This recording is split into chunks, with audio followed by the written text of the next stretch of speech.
আমি এমনি তো বলতে পারি। আলহামদুলিল্লাহ, আমি কবুল করি।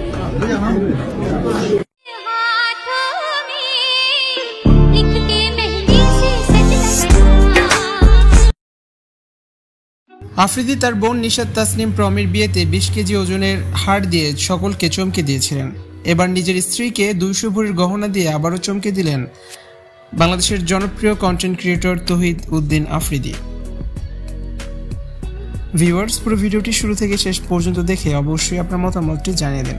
সোশ্যাল মাধ্যমে তৌহিদ আফ্রিদির বিয়ে নিয়ে এখন ব্যাপক আলোচনা। হুট করেই আফ্রিদির বিয়ের খবর ছড়িয়ে পড়েছে অন্তর্জালে। জানা যায়, সপ্তাহখানেক আগেই বিয়ের পর্ব সেরেছেন তৌহিদ আফ্রিদি। এক সপ্তাহ পর আফ্রিদির বিয়ের ছবি অন্তর্জালে ভাইরাল হয়েছে। স্ত্রী রাইসাকে পা থেকে মাথা পর্যন্ত গহনায় মুড়িয়ে দিয়েছেন তৌহিদ উদ্দিন আফ্রিদি। বিয়েতে আফ্রিদির স্ত্রী রাইসা 100 ভরির হার পরেছেন। এছাড়া পুরো শরীর জুড়ে তিনি মোট 200 ভরির গহনা পরেছেন। এর আগে আফ্রিদির বোন নিশাত তাসনিম প্রমির বিয়ের গহনা নিয়েও ব্যাপক আলোচনা হয় সোশ্যাল মাধ্যমে।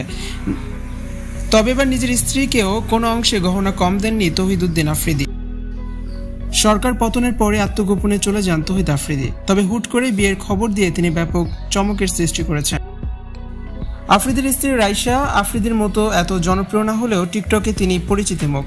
আফ্রিদির সাথে অনেকবারই তাকে দেখা গিয়েছে। আফ্রিদি চেয়েছিলেন আরও কয়েক বছর পর বিয়ে করতে, তবে হঠাৎ করেই এমন সিদ্ধান্ত নিয়েছে তাদের দুই পরিবার। অনেকটা রেখে ঢেকে আফ্রিদি তার বিয়ের সম্পূর্ণ করেছেন। আফ্রিদির বিয়েতে দুই পরিবারের আত্মীয় স্বজন ছাড়া বাইরের কেউই ছিলেন না। ভিউয়ার্স, তৌহিদ আফ্রিদির স্ত্রী রাইসাকে আপনাদের কাছে কেমন লাগলো জানিয়ে অবশ্যই কমেন্টস করে দিন।